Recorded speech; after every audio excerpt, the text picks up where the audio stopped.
most people spend years mastering a skill. The smartest learners, they get there in months, while you progress like every other average person. Some people just get it, and they are special. But what kind of special? Nah, but really, they pick up new skills twice as fast as everyone else. But here's the secret, they're not smarter. You heard that right. I mean, sure, some are just gifted, but the rest of that small percentage, they're just using a different approach to learning, which I, Mr. Big Brain, can show you the ways. Have you ever heard of the Pareto Principle? You've heard of it before. Okay, maybe not, but you don't know what it actually is until I tell you, which is the first thing I gotta smack straight into your noggin. The Pareto Principle can be thought kind of like 20% action, 80% done, or which is known as the 80-20 rule, where 20% is given and 80% is results. You kind of understand it, but I'll break it down for you. So the idea of this is to concentrate on areas with an outcome resulting in big wins, with minimal efforts. So yes, it's like cheating, but it's allowed. I'll give you an example. When you are trying to learn a song on guitar, you obviously need to know the chords, like A, C, D, E minor, and others. But to learn the song very fast, 20% of your efforts should be dedicated to learning the chords. The rest of the 80% should be actually practicing playing the song. Sales? Same thing. 80% of your income comes from that small group of clients who don't ghost you. Studying? 80% of your exam score comes from the 20% of topics your teacher actually cares about. Life in general? 80% of your stress is probably coming from 20% of the people. You get the idea. For less effort, much more should be achieved by focusing on important areas of the skill. Obviously, don't get the rule mixed around, cause you're not getting anywhere then in life. Anyways, your brain is capable of way more than you think. Like this thing is a supercomputer, but most of you are using it like a calculator from 1998. And here's the funniest part, you think the brain is the problem. But no, your real problem is your environment. Your brain is fine. It's the battlefield you threw it into that's the issue. This is where people mess it up. Your brain works best when it's calm, clear, and not when it's being attacked by 47 random thoughts and the notification you swore you wouldn't check, but still checked anyways. And then yeah, doom scroll begins. You know you have tasks to do which you need to lock in for. But just maybe after one more video. You are in no proper state to learn or work. However, you decide to lock in and focus for too long. Your brain will be screaming for a break and you won't even realize it. And this is why some fast learners follow the learning in short bursts method, aka Pomodoro Technique. Yes, I am aware it's a pasta dish, and no, eating it won't solve your problems, unfortunately. So basically, the way it works is pick a task, focus on it for 25 minutes, full power mode, or even up to 50 minutes is fine. Take a 5-minute break. Repeat. After a few rounds, you earn a longer break. Congrats. Easy, effective, not rocket science. But wait, this is important and you're gonna hate me. Those 5-minute breaks are not for gaming, scrolling, texting, or watching just one YouTube short.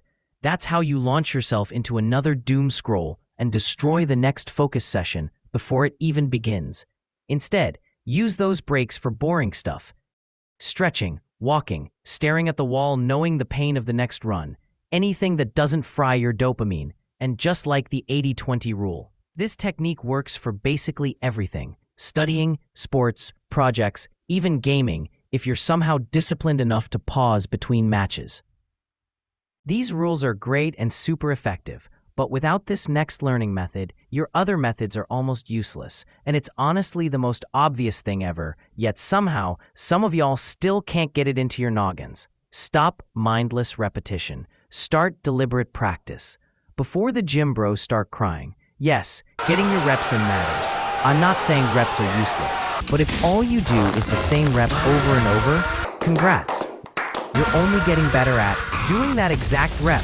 That's it, nothing else. Your brain and muscles are like, oh, we're doing this again? Cool, I guess. If you're a gym fan, here's the brutal truth. You're not getting stronger for real-life chaos or serving bloody World War III by curling the same dumbbell 72 times. That's more like muscle memory. You need variety. New exercises that target your weak spots so new motor neurons wake up and go, we working now. That's deliberate practice. Practicing with intention, not on autopilot. It's about identifying your weaknesses and upgrading them like you're patching a video game character. Think about it. If you're studying for a test and want 100%, you don't do the same one question 100 times, right? If you do, stop it. Get some help. If you want to be a better writer, you don't rewrite the same story 57 times like you're trying to summon a demon. You write different stories, different styles, different everything. Deliberate practice means breaking things into smaller chunks if needed, working on what's hard, and getting feedback. A coach, AI, your friend, or even self-analysis. Doesn't matter. Just don't practice mindlessly and expect perfection. Remember, learning to become a ring fighter and mastering a deadly punch are two different things. Cause one is mastering and the other is learning, obviously. And for the love of all things in this world, stop doing the same thing 100 times thinking it'll magically teach you something. That's not learning. That's next level insanity.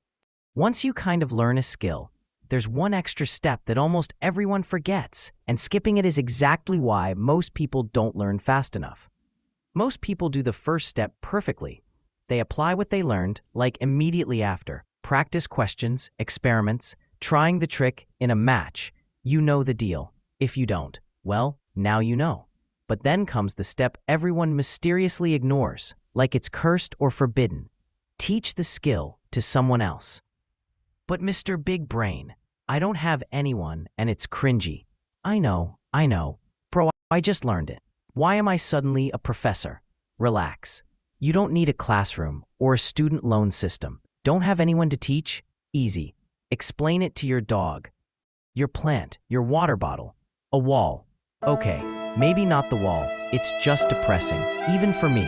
But seriously, talking through what you just learned to an imaginary audience is insanely effective. Yes, it sounds like the origin story of a lonely YouTuber. But trust me, this trick is crazy. You can even pretend someone asked you a question and try answering it. Easy as that.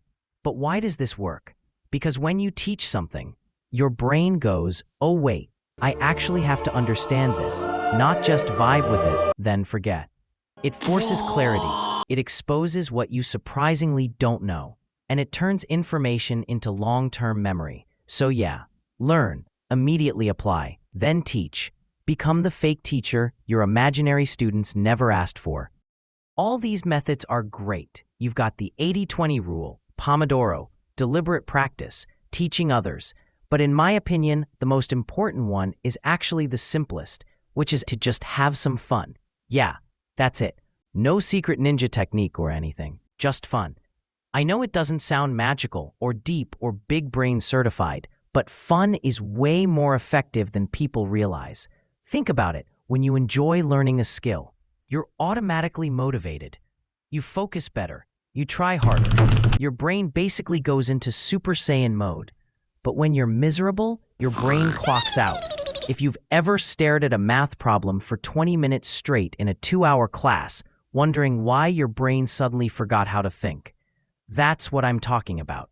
You don't feel motivated. You feel dumb, like giving a potato some homework, and you hate life. Now instead, use that same time to learn a game you love. Suddenly, your brain is in its prime, solving problems, timing things perfectly, reacting like a pro. You go from I can't think to my brain is operating at 300 FPS. And here's the thing, people who learn faster than you, they usually just enjoy the skill more. They see value in it. Their brain is having fun. Meanwhile, you're forcing yourself through something you hate, wondering why it feels like mental torture. This is why people say, do what makes you happy in life.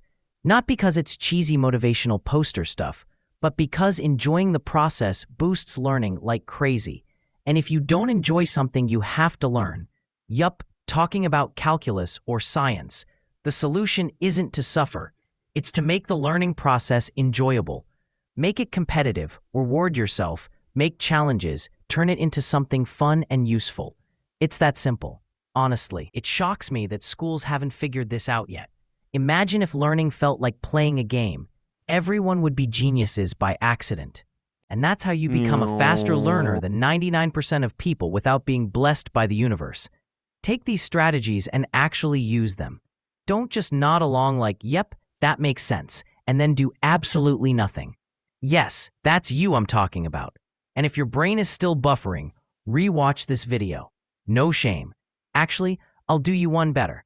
Knowing that you are going off to watch another video now, try using these techniques I just showed you. Use the 80-20 rule. Know your weak points. Apply what you learned. Teach it to someone else.